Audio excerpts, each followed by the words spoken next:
تخيل معايا واحد الضاله اللي كتشبه لواحد الكوفر.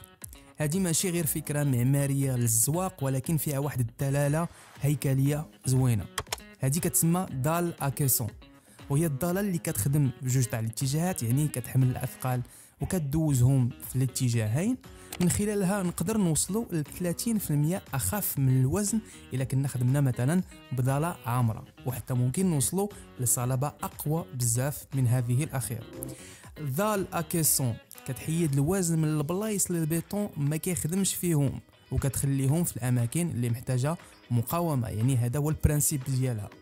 كنستعملوها في الباركينغ، في المطارات، في المكاتب العصريه، وكتعطينا دي بورتي كبار بلا ما نحتاجو البطوات في الوسط.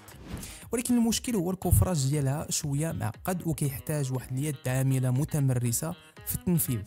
واش عمركم خدمتوا بهذا النوع ديال الضاله؟ اشنو ممكن تضيفوا لنا كمعلومات؟